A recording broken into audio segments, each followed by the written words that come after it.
سلامونه درنو اوریدونکو، په دې هیله چې جوړ او روغ به یاست. نن د رښتینې مینې روغ لیوني ناول 5مه برخه درته پیلوم. هیله ده چې تر پایه راسره پاتې سئ. ملک صاحب خپلو خبرو ته ادامه ورکړه او ویې ویل چې برایه کور ته راغلم، زموږ د کور ټول لوی او کوچني ویښ ناست وه او ستا پوښتنه یې راڅخه وکړه. ما ټوله تېره سوې کیسه ورته وکړه. زموږ د کور ټوله غړي خوشحاله سوه چې ته روغ سوې. زما لور له ډېرې خوشحالۍ وژړل او په ژړا کښې یې داسې راته وویل: معلم صاحب نو ولې د کوچیانو معلمې ته ملا تړلې ده؟ د معلم صاحب دغه کار خو به د هغه ژوند ډېر خراب کړي.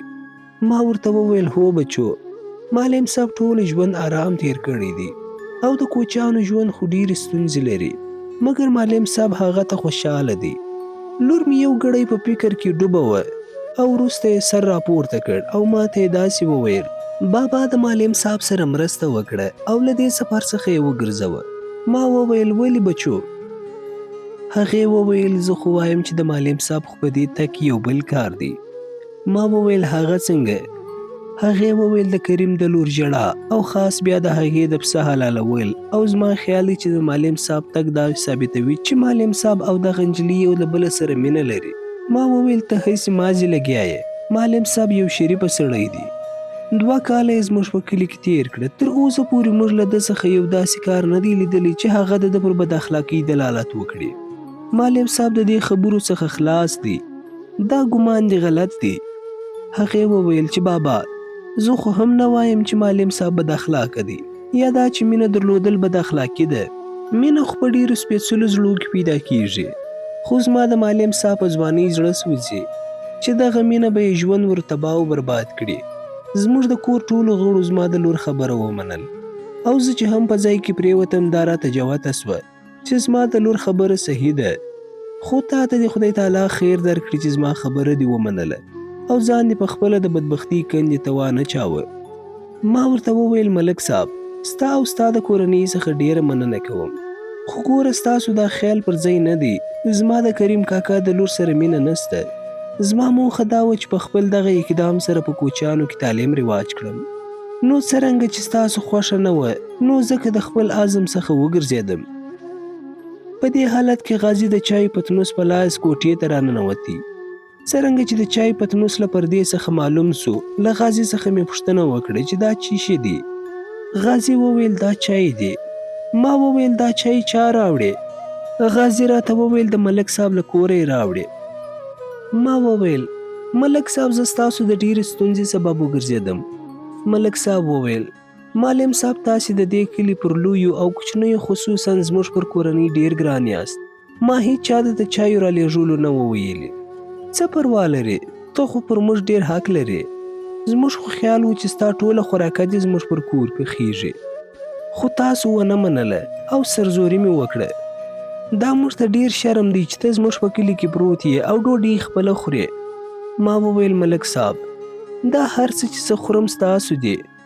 ما ته حکومت او پلار و مور دومره څه راکړي دي چې زه او غازي یې وخورو، نو ولې به تاسو ته تکلیف درکوو؟ غازي پتنوس پر مځکه کښېښوی.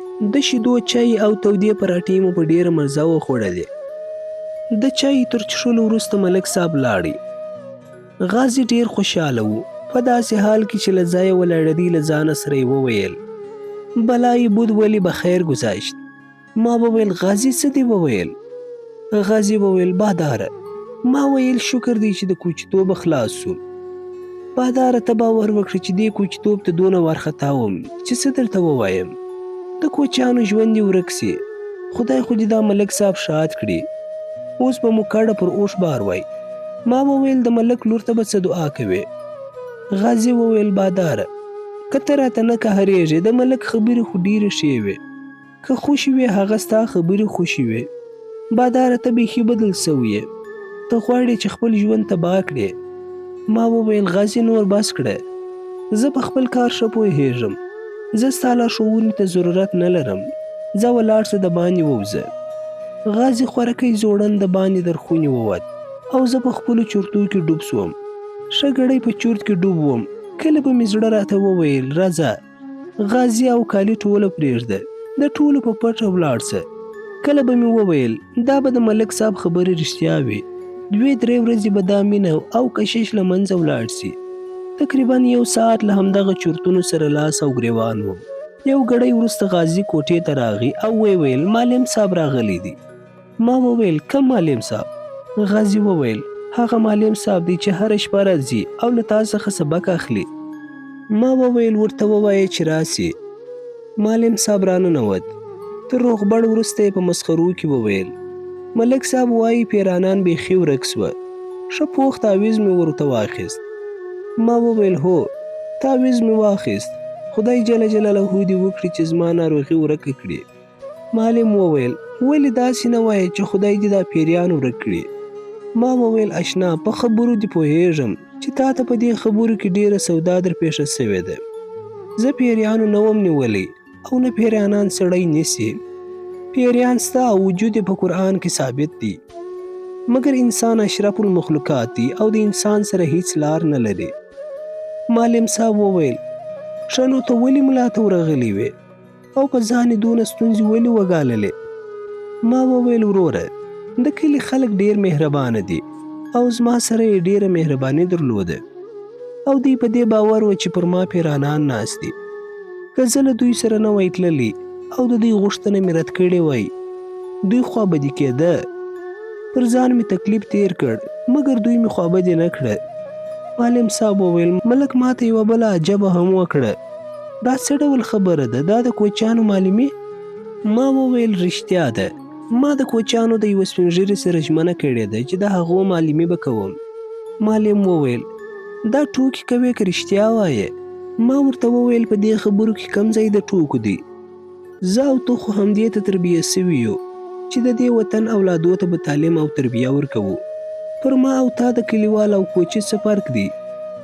معلم وویل صحیح ده چې موږ همدې ته تربیه سوي یو او همدا مو دنده ده.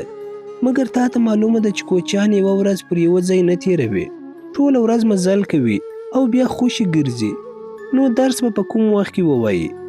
ما وویل دوی عموما تر غرمکۍ پورې مزل کوي او بیا خوشي وي.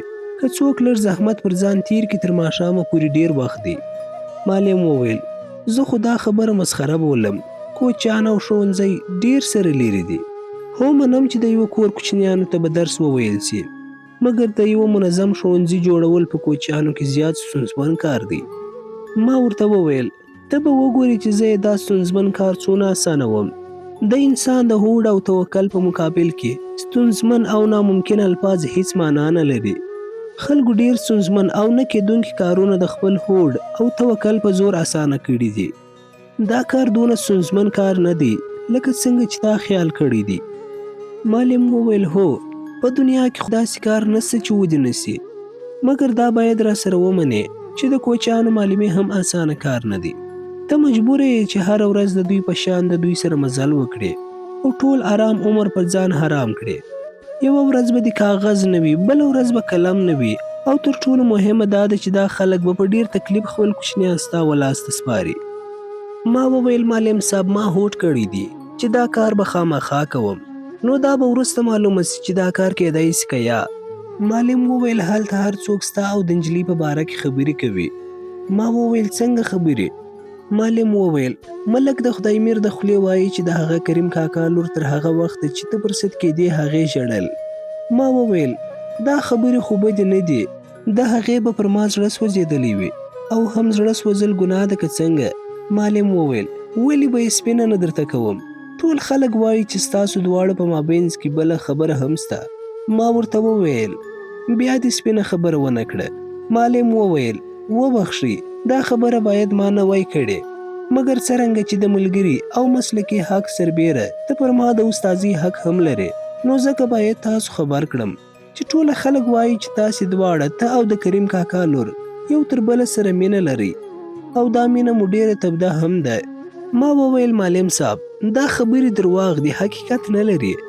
هغې که پر ما پسه حلال کړی وي او یا یې پر ما ژړلی وي، د هغې د خپل زړه سوي نه بغیر بل کم شی نسته، ځکه زه د هغو کږدۍ ته په بېهوښۍ کې ورغلی وم او چې په سد کې راغلم نو په شپه ترې راغلو. دا زموږ مینه په څه وخت کې پیدا سوه. معلم په داسې حال کې چې شونډې یې مسکۍ سوې وویل ښه دا چې اوښتې ورسره بار کړی دی دروغ دي. ما وویل یا هغه هم رښتیا دي، صرف د اوښ په بارېدو کې مې مرسته ورسره کړې ده.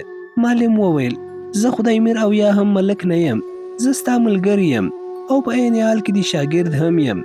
دونه مې په باور سره زده کړي دي چې ستا په خبرو پوه سم، مګر که نه خفه کېږې زه به ستا هغه خبرې چې د مینې په باره کې دې راته کړې وې زما اوس هم ټکي په ټکي یاد دي تا ته وکړم. تا ویل چې مینه په رښتینې توګه یو نیکبختي ده چې خدای جل جلاله یې چاته په برخه کړي، مګر ډېر ځله لیدل سوي دي هغه مینه چې ناببره پیدا چې د خپل پیدایښت د چابکۍ سره ډېر ژر ورکه سوې او د پښیمانۍ نه بغیر بل څه نه وي پاته. دا ستا خپلې خبرې وې او که اجازه راکوې نو زه به درته ووایم چې د خپلې عقیدې په خلاف دې ځان ویده کړی دی او ځان دې مینې ته تسلیم کړی دی.